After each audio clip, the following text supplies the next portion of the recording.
Well, hello and welcome to this week's Angling News KZN Fishing Report. Guys, it is the breakup of the school holidays. The routines are over and we are going to fish a lot more.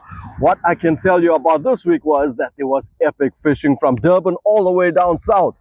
We have had reports of brusher, rocker, bronze bream, stone bream, a huge stone bream by the way. We've got tuna, we've got keelback, we've got shad, we've got even hound sharks. Whether you're after edibles or inedibles, there is something to catch along the KZN coastline. And if you are not looking for fish along the KZN coastline and you want to try your hand on some fresh water, well, Scalies has been the talk of the town. Now we're going to get into all of this and we're going to start off down the south coast telling you exactly what and where the fish are. But for now, before we start it off, guys, a special thanks to our sponsors, the Kingfisher. None of this could be possible without them, and our sponsors, CMH Pinetown. Those are your brands of Proton, Nissan and Mitsubishi. This show cannot be possible without them. So guys, support those that support you, and in this case, our faithful sponsors. Now let's get into the show, starting off down the south coast. It has been a phenomenal week. Like I said, name your species and you would have got them. Guys, the conditions were good. The fish was coming out. I mean, bronze bream were huge. The guys were saying use Kambara prawns and a whole prawn with a #1 hook. Some guys even using a #2 hook. That's how big the bronze bream were. I mean, look at some of these catches from Adam. Guys, brusher, shad, stone bream. What about the size of the stone bream from Amanda? It looks as though a stone bream ate the stone bream. I mean, this is one of the biggest stone bream I have ever seen. So guys, apart from that, there are even inedibles and your preferred areas down the south coast. Well, the highlight area has certainly been Ramsgate. Now, like I said, your fishing times are going to be Thursday afternoon, Friday, Saturday afternoon. We've got some pretty heavy winds coming through, reaching up to 40 knots plus. And then on Sunday, it does die down. I mean, we're looking at about winds of about 20 knots with your swells being up to about 3 meters. So it's not going to be ridiculous, right? But what you will be doing is targeting that bronze bream. And guys, I can tell you, there are a lot of bronze bream down the south coast. Now, moving further away from the lower south, coming down to Scottburger, Park Rainy, and Rocky Bay, there are a ton of keelback. I chatted with Mike from MTD. He's reported on there are a couple of shad. There is a bit of bronze bream. But if you're an offshore angler out there, guys, keelback are ridiculous. There is a massive amount of keelback. So even if you don't have a boat, go and book a charter down at Rocky Bay. You will be rewarded. Now moving down to Warner Beach. Well, guys, unfortunately, Warner Beach this week, the water was a bit untidy. Nothing crazy happening. Prior to that, yes, a lot of Garrick on live bait. And there was also a fair amount of brusher. But then this last few days, the sea just was not in favor of the anglers. So virtually no reports. However, this weekend is looking quite good again. So we'll see what happens with Warner Beach and Amenza-Tosi. Now moving into Durban. Well, it seems as though over the long weekend, there was fish on the north, there was fish on the south, but Durban did not get much except for here at Addington Beach, where there were a few grey sharks and a few blue skates. However, on the south of me is Durban Harbour, and that's where it was on absolute fire. Guys, there were so many species that came out. There were cob, there were half cob, there were snapper salmon, there were stumpies, and obviously Granta was crazy down at the Durban Harbour.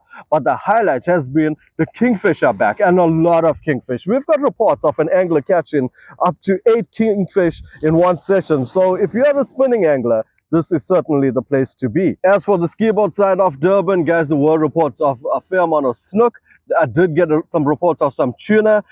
I've even got reports, well, more so rumors, that there were some Dorado caught. Now, we do know the water temperature was a bit warm. These are early signs. These are early days, but still early signs of the Dorado that is set to come. So offshore fishing off Durban, as we know, the bottom fish are there. They are the keelback, they are the daggers, but Durban offshore has really produced the goods. In fact, I chatted with a buddy that's fished the Interclub last week, and just off Blue Lagoon, they said there was a Garrick smash of note.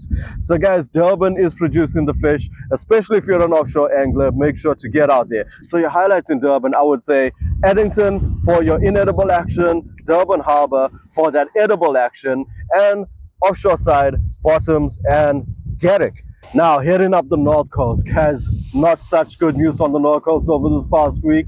The conditions were just not in favor of the anglers. It seems as though Durban and South was the area to go and fish. However, in the north coast, apart from a few shad, there were a bit of snook for the spinning anglers. So they did enjoy the spoils of spinning off the Bolito, Salt Rock areas.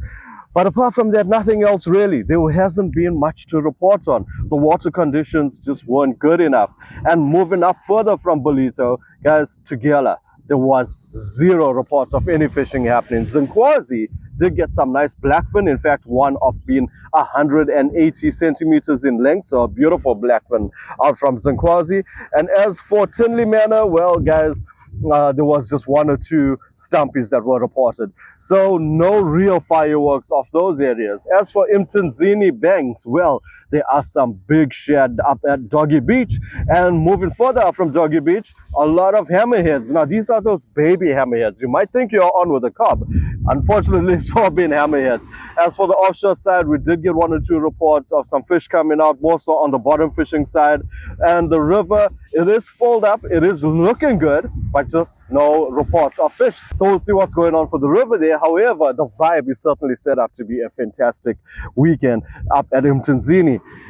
Richards Bay, guys, there was no rock and surf reports at all this week, unfortunately. I'm sad to report about it, but it is the truth. There was no fish that was reported. On your offshore side, yes, there was some bottom fishing that took place in Richards Bay this week, but unfortunately nothing else to report on. As for St. Lucia and Cape Vidal, there has been some cob in the river mouth. The guys were fishing there virtually every night and getting some cob. As we know, we are reaching Cobtober, so there will be some cob being reported at this time of the year. But apart from that, nothing else really. If you are looking to fish offshore at St. Lucia, guys, I can tell you, tuna are coming out on a daily basis, and I'm talking about some nice tuna as well. So guys, that is your saltwater report. Now for your freshwater news on KZN. Well guys, the still water has definitely been more productive than the riverside, because the river water was just way too cold. Well, now those levels are still very low and very clean, so there wasn't that much reports on the river from the river anglers. However, the still water anglers did produce some decent trout. Take a look at this trout that came out. An absolute beauty of a fish and a great image as well. Apart from that, the talk of the town has been the scalies. They are a ridiculous amount of scalies that are coming out. Some great catches. Everyone that are targeting the scalies are being rewarded at the moment. So guys, if you are out fly fishing, make sure to go and try your hand for some scaly action. As for the bass, well, reports of Albert Falls has been very dry this week, but Midma has certainly been on the up and up, and those are on a variety of baits. So you know what, go and pick your flavor. Bass are gonna probably eat it. Apart from that, bass around KZN, there are some that have already passed the spawning mode, and there are still some that are yet to be spawning. So guys, that is our report for this week. It is the breaking of school holidays. Like I said, the routines are over, the weather conditions are looking good. Take the kids out there and get fishing, and when you do, make sure to keep that fishing area tidy, respect your bag limits, and we are taking the kids out, so make sure to teach them to fish for the future.